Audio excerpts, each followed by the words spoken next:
পত্রিকায় দেখলাম যে এনসিপির যারা নেতৃবৃন্দ রয়েছেন অর্থাৎ নাহিদ, হাসনাত, সার্জিস যারা আছেন তারা এই জুলাই আন্দোলনকে সেলিব্রেট করার জন্য সরি তারা এই জুলাই আন্দোলনকে উদযাপন করার জন্যে সারা বাংলাদেশে জুলাই মাসে ভ্রমণ করবেন, বিভিন্ন জেলাতে যাবেন। এটা গত বছরও তারা চেষ্টা করেছিলেন এবং গিয়েছিলেন। তো এইবার যেটি হবে সেটা তারা অনেক জায়গাতে যাবেন। এটাকে জুলাই পদযাত্রা বলা হচ্ছে, কিন্তু তারা এবার আর গোপালগঞ্জ যাবেন না। খুব আলোচনা হচ্ছে, আওয়ামী লীগের লোকজন মুচকি মুচকি হাসছে, কি দাদা ভয় পেয়ে গেলে নাকি, বা আসো আসো আসো, বা আঞ্চলিক ভাষা আও আও আও, এবার আসো, তোমাদেরকে খই খাওয়াবো, মুড়ি খাওয়াবো, চিড়িয়া খাওয়াবো, বিন্দি দানের ভাত খাওয়াবো, ইত্যাদি ইত্যাদি নানা রকম কথাবার্তা। অনেকে বলার চেষ্টা করছেন যে গত বছর তো নৌবাহিনীর কমব্যাট গিয়েছিল, হেলিকপ্টার গিয়েছিল, ট্যাঙ্ক গিয়েছিল, সেনাবাহিনী গিয়েছিল। এই বছর চান্দু, হাহা, কোনো কিছুতে কাম হবে না, সাবমেরিন দিয়েও কাজ হবে না, এরকম কথাবার্তা বলার চেষ্টা করা হচ্ছে। আমার বক্তব্যটা হলো যে আমি একটা স্ট্যাটাসে বলেছি যে যদি তারা পদযাত্রা করেন, যদি তারা শোভাযাত্রা করেন, কিংবা এই জুলাইকে কেন্দ্র করে সারা বাংলাদেশে তারা ভ্রমণ করেন, প্রত্যেকটা জেলাতে যান, কেন গোপালগঞ্জে তারা যাবেন না? What is the problem? Gopalganj কি বাংলাদেশ থেকে বিচ্ছিন্ন কোনো একটি অঞ্চল, স্বায়ত্তশাসিত? সেখানে তারা যাবেন এবং তাদেরকে প্রোটেকশন দেওয়ার দায়িত্ব এই রাষ্ট্রের। যখন রাষ্ট্র কারো রাজনৈতিক অধিকার নিশ্চিত করতে না পারে, এটি রাষ্ট্রের এক ধরনের মারাত্মক দুর্বলতা। ২ নম্বর হলো, কোনো একটি সংগঠন যখন তার প্রধান প্রতিপক্ষ যারা আছে সেই প্রতিপক্ষের যে দুর্গ, সেই দুর্গের ধারে কাছে যেতে না পারে, ওই সংগঠনের কোনো অস্তিত্ব থাকে না। কাজে এই যে গোপালগঞ্জে গত বছর যাওয়ার যে সিদ্ধান্তটা, ওটা ছিল রং। আবার এই বছর না যাওয়ার সিদ্ধান্তটা, এটা আরও রং। মানে গত বছর যেটি ছিল ভুল, এটা হবে সেটা মহাভুল। নাহিদ সার্জিসরা অনেক তরুণ, তারা যদি একটু চিন্তা করেন তাহলে বুঝতে পারবেন যে গত বছর সমস্যাগুলো কোথায় ছিল। গত বছর সমস্যাটা ছিল প্রথমত যে একটা গুজব ছড়ানো হয়েছিল যে এনসিপির যারা লোকজন তারা যাচ্ছে এবং সারা বাংলাদেশ থেকে জামাতের হাজার হাজার লোক তাদেরকে মানে পর্দার আড়ালে থেকে সাপোর্ট দেওয়ার জন্য ট্রাকে করে সেই গোপালগঞ্জ, টঙ্গীপাড়া বিভিন্ন এলাকাতে তারা অবস্থান নিয়েছে। কম করে হলে ১ লাখ লোক। এরা মূলত গোপালগঞ্জে গিয়ে তারা ভাঙচুর করবে, বঙ্গবন্ধুর মাজার ভাঙচুর করবে, যেভাবে ৩২ নম্বর ভাঙচুর করেছে। এর ফলে কি হলো, সকল যারা আওয়ামী লীগের যারা লোকজন আছে তাদের মধ্যে এটা একটা জীবন মরণ সমস্যা হয়ে গেল, যেই সমস্যাটি এবছরও নেই। দ্বিতীয়ত হলো যে ওই সময়টিতে প্রচার মাধ্যমে এটি নিয়ে ব্যাপক আলোচনা হয়েছে, আর তাদেরকে প্রোটেকশন দেওয়ার জন্য সেনাবাহিনী, পুলিশ যে রণসজ্জা সেখানে তৈরি করেছিল। তো এরকম যখন খুব সিরিয়াস মোডে কোনো কিছু চলে যায়, তখন আসলে সেখানে অঘটন ঘটবেই, অঘটন ঘটবে। শেখ হাসিনার যে পতন হলো, সে যদি জরুরি অবস্থা এভাবে জারি না করতেন, সে যদি পুরো বিষয়টি পুলিশ দিয়ে নিয়ন্ত্রণ করার চেষ্টা করতেন, তিনি যদি সেনাবাহিনীর হাতে কর্তৃত্ব এভাবে না দিতেন, তাহলে হয়তো ভিন্ন ইতিহাস হতে পারত, ভিন্ন ইতিহাস হতে পারত।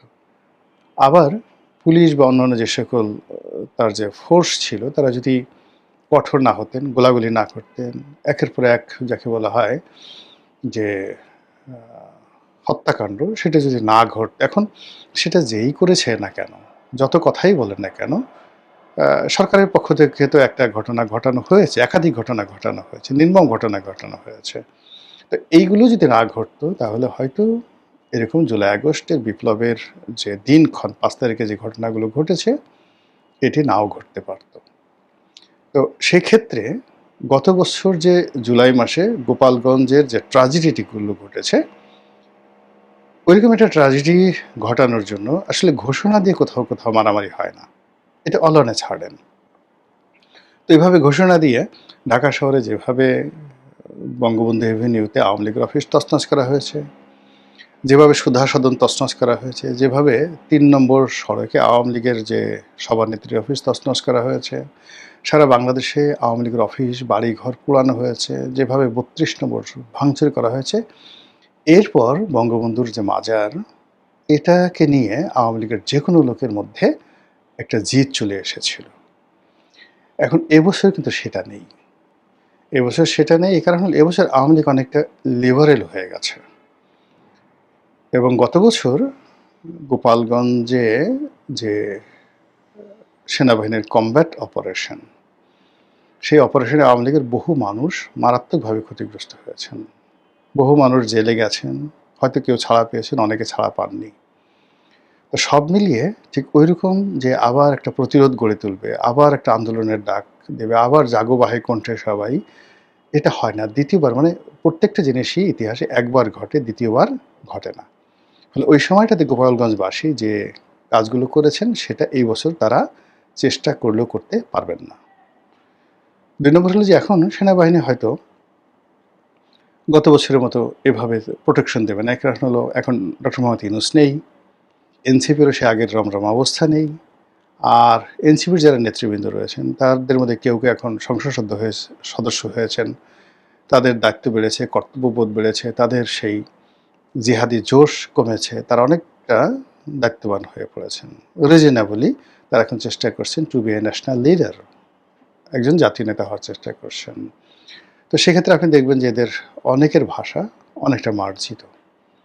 কিন্তু এই যে তারা যে স্বপ্ন দেখছে, সেই স্বপ্নের মধ্যে যে সন্দেহগুলো রয়ে গেছে, ১ নম্বর সন্দেহ তারা জামাতের বি টিম, ২ নম্বর মানে সন্দেহ যে তারা জামাত ছাড়া, জামাতের সাহায্য ছাড়া, জামাতের প্রোটোকল ছাড়া সারা বাংলাদেশে কোথাও যেতে পারবে না। সংসদের ভিতরে বাইরে তারা জামাতের দয়ায় বেঁচে আছে। জামাত জাস্ট তাদেরকে যাকে বলা হয় ব্যবহার করছে। জামাত চেষ্টা করেছিল তাদেরকে বিএনপির মধ্যে ঢোকাতে, ব্যর্থ হয়ে তারা নিজেরাই নিজেদের সন্তানকে কোলে করে নিয়েছে। এবং গত নির্বাচনের আগে তারা কৃত্রিমভাবে জামাতের সঙ্গে অনেক দ্বন্দ্ব হয়েছে, সংঘাত হয়েছে, ঝগড়াঝাঁটি হয়েছে, যেন বিএনপি কনফিউজড হয়ে যায়।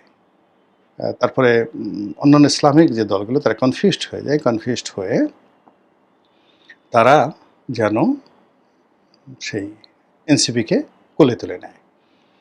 কিন্তু সেই কৌশলটি সেটা জামাতের হোক, এনসিপির হোক, সেটা ফ্লপ করেছে। এর ফলে দল হিসেবে এনসিপির ক্ষয়ক্ষতি হয়েছে মারাত্মক, জামাতেরও ক্ষতি হয়েছে এবং এনসিপির মধ্যে যে ঐক্য, বিশেষ করে আসিফ মাহমুদ, সজীব ভুঁইয়া, তারপর মাহফুজ যে মাস্টারমাইন্ড মাহফুজ, সামান্তা শারমিন, তারপরে আরও এক ঝাঁক মহিলা ছিলেন যারা, বিশেষ করে ওই যে লন্ডন থেকে একটা ডাক্তার ভদ্রমহিলা এসেছিলেন,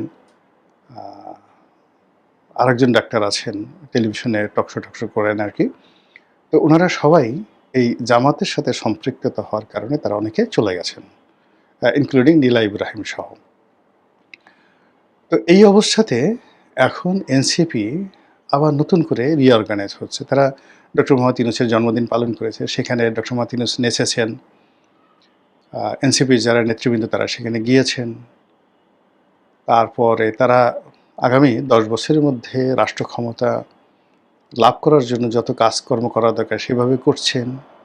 বিএনপির অনেক নেতাকর্মী তাদের দলে যোগদান করছে, ইত্যাদি ইত্যাদি কর্মকাণ্ডগুলো ঘটছে এবং তারা যারা নেতৃবৃন্দ বোঝা যাচ্ছে যে এই মুহূর্তে তাদের আসলে কোনো ফাইন্যান্সিয়াল কোনো সমস্যা নেই।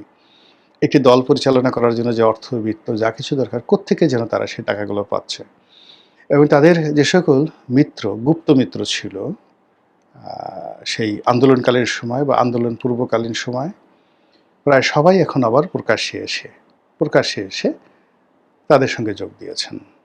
এবং ডক্টর মোহাম্মদ ইউনূস এবং তারা সবাই মনে করছে যে না, এনসিপিকে শক্তিশালী করা ছাড়া এই বাংলার মাটিতে তাদের কোনো অস্তিত্ব নাই।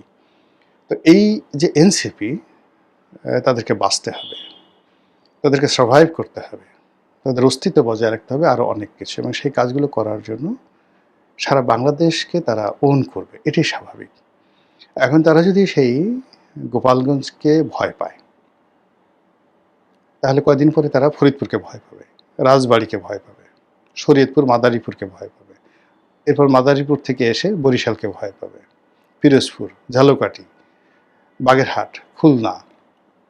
আওয়ামী লীগের যে সকল এলাকাতে ব্রুট মেজরিটি রয়েছে, প্রচণ্ড জনপ্রিয়তা রয়েছে, যশোরের বিস্তীর্ণ অঞ্চলে তাদের জনপ্রিয়তা রয়েছে। তো যশোর, গ্রেটার যশোর মানে খুলনা বিভাগ, বরিশাল বিভাগ, তারপরে বৃহত্তর ফরিদপুর, কুমিল্লা, এই সমস্ত এলাকাতে, যে ব্রাহ্মণবাড়িয়া, এই সমস্ত এলাকাতে আওয়ামী লীগের যে জনপ্রিয়তা রয়েছে এবং এখানে ডেনসিটি, আওয়ামী লীগের লোকদের যে ডেনসিটি, এই ডেনসিটিকে এখনও পর্যন্ত বিএনপিও চ্যালেঞ্জ করতে পারছে না এই জমানাতে।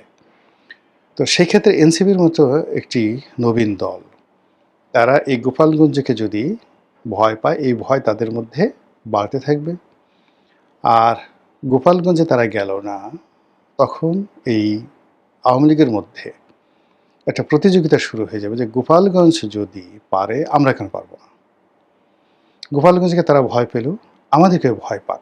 আমরা সবাই তো তাফালিং করতে বা মাস্তানি করতে, দাউদ ইব্রাহিম হতে, এরকম জিনিস আমরা খুব পছন্দ করি। ভয় দেখাতে আমাদের খুব ভালো লাগে। আমরা দেখবেন যে খুব ছোট ছোট বাচ্চা, তাকে 80 বছরের বুড়া বা বুড়ি, তারা ভয় দেখাচ্ছে এবং ভীষণ রকম আনন্দ পাচ্ছে। নবজাতক শিশু, তাকে গিয়ে ভোকা বোকা এই কথা বলে, আর শিশু ভয়ে কেঁদে দেয়, বুড়া ফিক ফিক করে হাসে। এই জিনিসগুলো আমাদের মধ্যে রয়েছে। এখন এনসিপিকে ভয় দেখে, অর্থাৎ গোপালগঞ্জবাসী যদি মনে করে যে আমরা ভয় দেখাতে সফল হয়েছি, ঠিক সেম জিনিসটি ভাইরাসের মতো অন্যান্য জেলাতে ছড়িয়ে পড়বে, মারাত্মকভাবে ছড়িয়ে পড়বে। সেক্ষেত্রে এনসিপির উচিত এই ধরনের প্রোগ্রাম না করা, একেবারে না করা। আর যদি তারা করতে চায়, তাহলে লোকজন সহকারে শক্তিমত্তা নিয়ে সার্বজনীনভাবে সব জায়গায় যাওয়া এবং সেখানে যারা রাজনৈতিক নেতৃবৃন্দ, ইভেন তারা এখন আওয়ামী লীগের সঙ্গে কথা বলতে পারে, ওখানে যারা আওয়ামী লীগের নেতৃবৃন্দ রয়েছেন তাদের সঙ্গে টেলিফোনে কথা বলতে পারেন, বৈঠক করতে পারেন, উপহার পাঠাতে পারেন যে ঠিক আছে, যারা চলে যাবার তারা গেছে, যাদের বিরুদ্ধে আন্দোলন করেছি, লড়াই করেছি, ইটস ওকে, বাট আপনারা বাংলাদেশে আসছেন, আমাদের কথাগুলো শুনেন, আমরা যে আসছি আমাদের কথাগুলো শুনেন। যদি খারাপ লাগে আপনারা প্রতিবাদ করবেন, কিন্তু আমাদের তো কথা বলতে দিতে হবে, আমরা তো আপনাদেরকে কথা বলতে দিতে চাই। এইভাবে একটা রিকনসিলিয়েশন যদি এনসিপি করতে না পারে, তাহলে তারা যত কথাই বলুক না কেন, এই জুলাইয়ের পরে আপনি দেখবেন, জুলাই, আগস্ট মাসের পর থেকে তাদের যে অস্তিত্ব, দাপট, ক্ষমতা ধীরে ধীরে মারাত্মকভাবে কমতে থাকবে।